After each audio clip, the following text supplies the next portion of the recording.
Hello, everyone, and welcome to our Fertility Q&A. This is Monday, making it on Mondays, and I am just going to check my setup if that's okay with all of you, and hopefully I can see anyone who's on live, and any comments hopefully will pop up in my comments box and any questions that come up. All right, so let's get started. Hello, everyone, and welcome to our Making It on Mondays Q&A session. Now, we run these sessions once a month for those of you who are keen to get answers to your questions.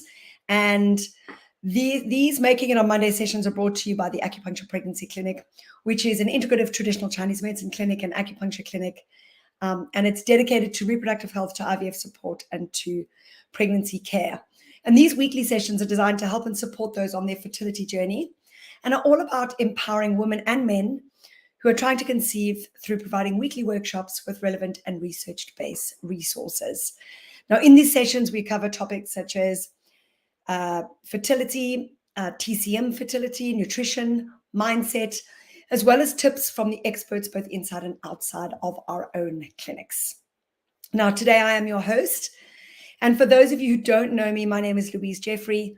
I'm a traditional Chinese medicine practitioner. I'm an acupuncturist and I'm a coach. And I've been in practice helping couples trying to conceive since 2010. So today's session is a Q&A, as I said, and we're going to answer any and all of your fertility related questions.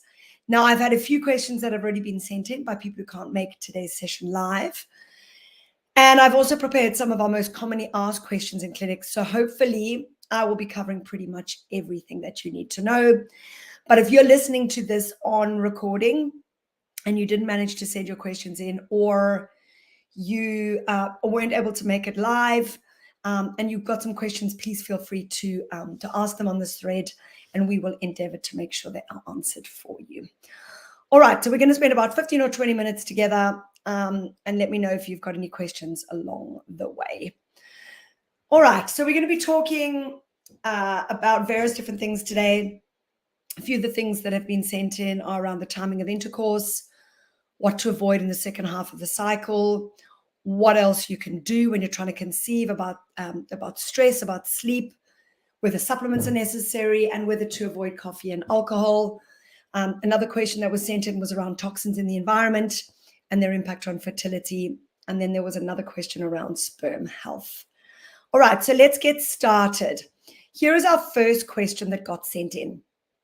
Now, how often should we be having sex during our cycles so that we can ensure our chances of conceiving? Well, this is a great question, and it's an interesting one. And what we know is that frequent sex improves the quality of the sperm in an ejaculate.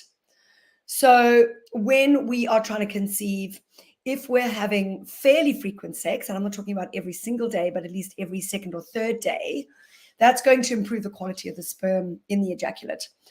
But a few days abstinence, what that actually does is that increases the quantity of the sperm. Now, some doctors will tell you to have sex every second day for your whole cycle, but for a lot of us, this can actually be impractical. And in Chinese medicine, if a man has a low sperm count, then having sex too often is not helpful. And in Chinese medicine, we actually view it as depleting. So another approach to take is, if you know when you ovulate, then sex daily around this time is actually recommended. But if you're not sure when you ovulate, then it's actually advisable to have sex every second day from when the period finishes, and to continue for around 10 days or more if you've got a longer cycle. But in other words, really from the end of your menstrual cycle, every second day or third day, from day 7 to day 17 on a typical cycle. And keeping an eye on things like cervical mucus, if you're charting your temperature, if you see a temperature rise, so that you know when you're ovulating and you can try and be a little bit more accurate. So I hope that that's answered that question for you. All right. Somebody else sent in another question today, which is there anything I should avoid in the second half of my cycle, right? So that is the luteal phase, which is the period post-ovulation or post-embryo transfer. So the 2 weeks post-ovulation or post-embryo transfer, which is if you're in an IVF cycle, is really a key time. And we're generally focused in this period on calming the mind, reducing stress, and maintaining implantation, assuming it's occurred. And what most IVF clinics will tell you about this time period is to avoid any strong fragrances, to avoid heating the uterus or heating the lower abdominal area too much, for example, with a hot water bottle, and generally just avoiding raising the body temperature too much. They'll also suggest that we avoid exercise altogether in this, in this post-embryo transfer phase. But we generally tend to say very gentle exercise is completely fine. Walking, obviously avoid swimming because it can be too cold for the uterus and it can, it can impede the flow of blood. But generally, we just say obviously not to get your heart rate up too high. Now, in Chinese medicine, we also recommend during this period not getting the uterus too warm, and obviously the IVF clinics are saying that as well. But we also don't want it to get cold, as I mentioned. So really trying to keep it covered and not exposing the area too much, especially in winter. We also suggest during this period that you try and rest as much as possible, obviously without being too sedentary, and obviously make sure you get enough sleep.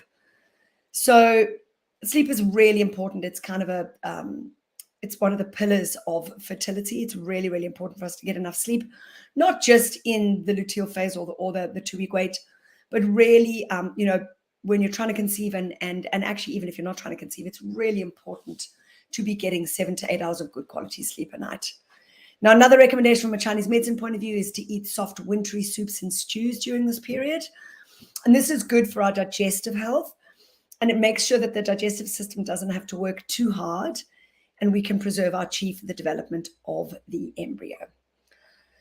All right, so next question, when we get asked this one a lot.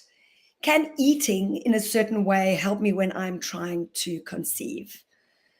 And I can see that I've got 2 people on with me now. Hi, guys. I don't know who it is. For some reason, it's not showing up on StreamYard, but hello to those that are on with me. Let me know if you've got any questions.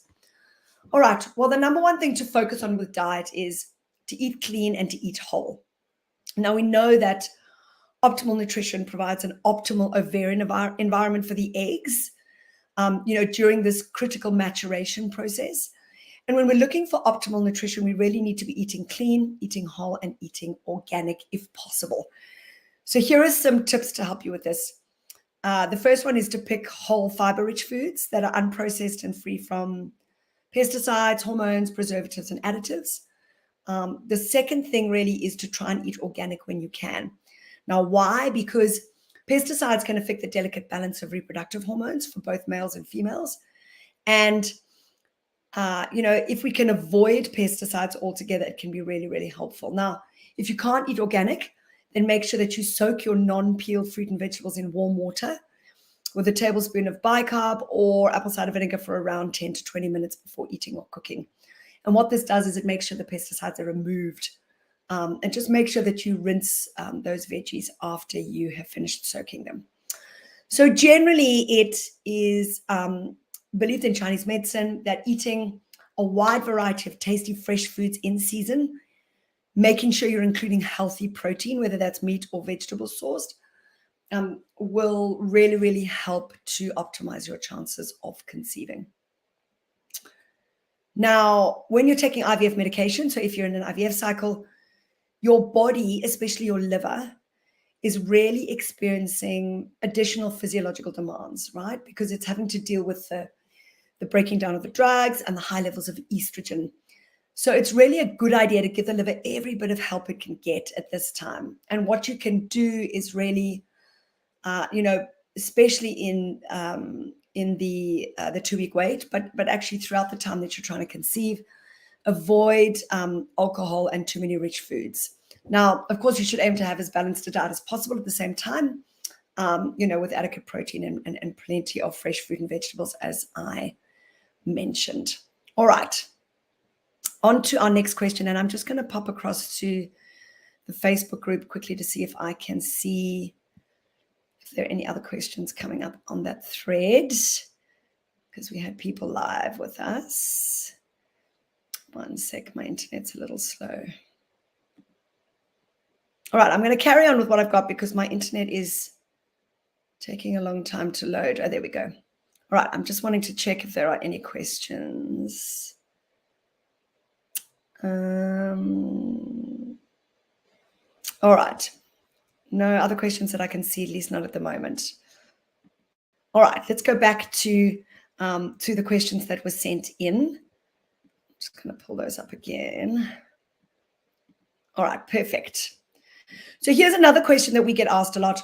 What about supplements? Can they help me conceive? Now, Amy did a really great live, Making It on Mondays live, which went into a lot of detail around supplements. So I'm just going to touch on the top line here when it comes to supplements. I'm not going to go into too much detail, but what we know is that deficiencies in certain vitamins and minerals can really negatively impact our fertility. And when we're starting out on our fertility journey, or even later down the track, if it doesn't happen as quickly as we would like, we always suggest seeing a health practitioner like a GP or a naturopath, and I would like to say a holistic GP or an integrative GP or a naturopath. You can run some blood tests to check if there's anything that our body may require more of. So they're going to be looking for things like folic acid and other B vitamins, vitamin C, vitamin D, omega-3 fatty acids, antioxidants such as CoQ10, and of course, the minerals such as zinc, iron, and iodine. Now, the reason we suggest getting a test and not just going out there and purchasing all of the above is that there may be some levels that are deficient and others that may not require supplementing at all. Now, if you're not sure of who to see for this sort of thing, or if you don't have anyone that you see or are supported by at the moment, please feel free to post it in the group. And if you need any suggestions of practitioners in your area, let us know because we can refer you. And as I say, Amy did a fantastic Making It on Mondays session on supplements a few months ago. So if you type in supplements into the search bar, that will come up for you if that's a topic that you wanted to go into more detail about. All right, next question. So this was another question that was sent in. Do I really need to stop drinking coffee and alcohol if I'm trying to conceive? Now, this is a really hot topic because for many of us, we feel like coffee and alcohol are really the two most pleasurable things that we have in our lives, right? It's something that's kind of really ingrained in our society. But the problem here is that high caffeine intake in particular is actually associated with infertility and increased miscarriage. And what we know is that even moderate coffee drinking, in other words, sort of 1 to 3 cups per day, can actually reduce our fertility. There was a study done in 1992 of around 1,900 women in America by the Yale University School of Medicine, and they found that the risk of not conceiving for 12 months was 55% higher for women drinking 1 cup of coffee per day, and it was 100% higher for women drinking 1.5 to 3 cups per day. Now, obviously, you see that the risk jumps up quite quickly with each extra cup, and I think it jumped up even more for people who are drinking 4 or more cups of coffee per day. Now, we're not suggesting that you shouldn't, drink coffee at all. But if you're somebody who drinks quite a lot of coffee, definitely reducing it right down or giving it up if you can is probably going to be better while you're trying to conceive. And if you're undergoing IVF, we recommend that both men and women abstain from alcohol consumption at least 1 month before the egg collection to really maximize the effectiveness and success of the IVF procedure, because there was a study done from the University of California that found that for women undergoing IVF, alcohol consumption of 1 glass per day in the months before their treatment reduced their success by nearly 3 times. Okay. So, and I think for men, it was even higher than that. So, these stats and numbers can sound a bit gloomy, but they don't have to be. We're just suggesting that you reduce your caffeine intake, that you, reduce your alcohol to 1 unit per week. That if you really want that beautiful glass of red wine, have half a glass and then another half a glass a couple of days later. Really, take your time to drink it mindfully and enjoy it. But excessive drinking of coffee and alcohol is probably not the best thing, because alcohol is heat forming. And, in Chinese medicine, we talk about it being very, very drying. So is caffeine. It's a stimulant. It creates heat in the body and it dries the bodily fluids, which is not helpful for fertility. So we really suggest reducing or cutting it out if possible. Now, if you've got a hot constitution, if you're somebody who wakes up hot at night, or you generally run more hot than cold, then it's probably better to give it up altogether. But if you're more of a cold constitution, you could probably get away with a couple of half shots a week. All right.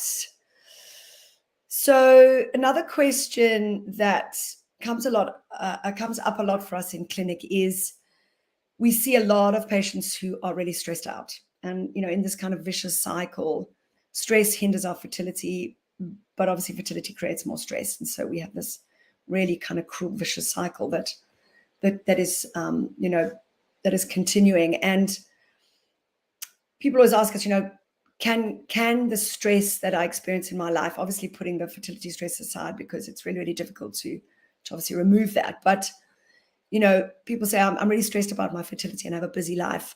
Is this going to affect my chances of conceiving? Well, what we know is that stress is not helpful for fertility. We know that, which kind of makes sense if you think that for the whole of evolution, the body, when we're stressed out or in periods of stress or in famine, the body focuses on non-essential functions, on losing the non-essential functions if it's struggling to survive.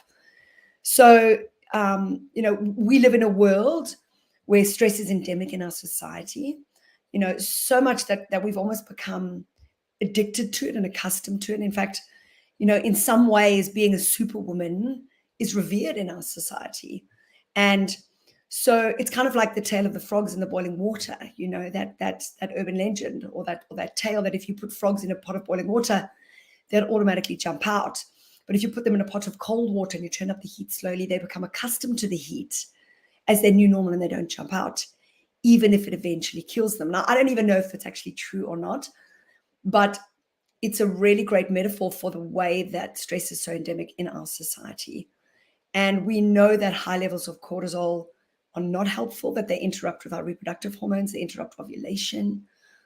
So it's whatever we can do to reduce stress, it's really important that we prioritize that. So practicing meditation, yoga, breath work, having acupuncture because it's really helpful for stress. All of these help to bring our bodies out of the stress response and back into parasympathetic nervous system dominance. Now, people often say, if I'm stressed on the day of my embryo transfer, is that going to make a difference? Probably not, because it's more about chronic stress, really, more than it is about, being stressed out, particularly just on the day of your embryo transfer. But we really work with our patients in our clinic to make sure that we get our, our stress levels down, and that we help our patients to reduce cortisol and adrenaline. All right. Another question that got sent in is, what else can I do to help myself and support my body in getting pregnant? Now, we've done quite a few lives on this topic. So if you type in what else can I do into the search bar, you should be able to come up with quite a few lives that we've done on this. But I'm just going to talk very top line around what are the other things you should be considering if you haven't thought about them already, but you probably have if you're on this journey. When we're talking about this topic, we have to remember that it takes 4.5 months from the time the follicle in your ovary starts to develop to the moment where the egg it contains is mature enough for ovulation. So that egg maturation process takes 4.5 months, and most people don't actually know that. So there's actually a lot that you can do during that time, which can influence the development of that egg. So besides diet, which I've already discussed, and ensuring you get enough sleep and reducing stress, another thing you can do is to reduce the toxicity in your environment. So why do we need to reduce the toxicity in our environment if we're trying to conceive? Well, mainly because chemicals in the environment like pesticides, insecticides, household cleaners, industry byproducts, all of these things have been shown to reduce egg viability and to deplete follicle numbers. And they've also been shown to damage sperm and to reduce IVF success rates. There was a study published in the American Journal of Industrial Medicine that found that men that were experiencing infertility were found to be, what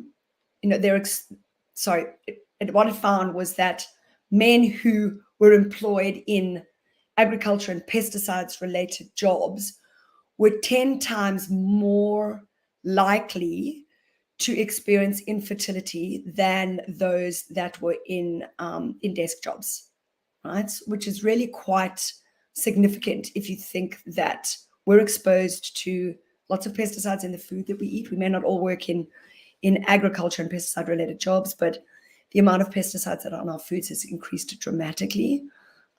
We also know that that miscarriage rates in women increase by 2 to 4 times after exposure to chemical solvents such as dry cleaning agents, paint thinners, and paint strippers.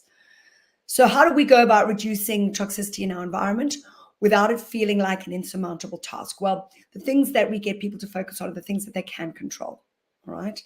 Obviously, when you're walking outside, you can't really control what you're necessarily going to breathe in, unless, of course, there's a bushfire outside or something like that. But the obvious ones that you have control over are exposure to chemicals in the household. So the great news is that there's a really good selection of clean household and personal use products that are out there now. You can buy a lot of them in Woolies and Coles. And even in the last 10 years since I arrived in Australia and started researching good products, I've noticed a huge increase in the number of products and brands that are on the shelf. So starting to look at your personal products like shampoos and conditioners and soaps, hand soaps and shower gels, the things that you put on your skin, your moisturizers, your beauty products, hair dye and nail polish remover, all those sorts of things we can start, looking at. Cleaning products as well, laundry detergents, finding more natural ones that are free from, from parabens and sulfates and all those sorts of things. There's a lot more of those on the market these days. Something else that you can do, which we haven't really talked about today, but I just really want to touch on, is exercise. Doing regular exercise, particularly something you enjoy, has been shown to be really beneficial for health.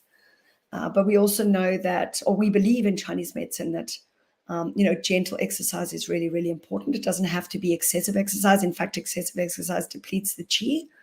So we suggest not exercising excessively, but being really mindful and engaging in joyful movement. So things that make you feel good when you exercise, is really, really important, and can really help to keep the blood moving and to balance our mood. We know that exercise is really good for helping to balance the mood. All right. Somebody sent in a question on sperm health.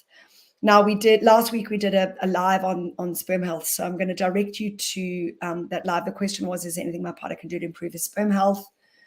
Look, there's actually a lot of things that you can do. I'm not going to go into too much detail, but things like reducing coffee and alcohol, stopping smoking, reducing or eliminating exposure to fumes and toxins, improving your quality of sleep, really, really important for sperm, and improving diet. All of these things can have a really positive impact on sperm motility and morphology in particular.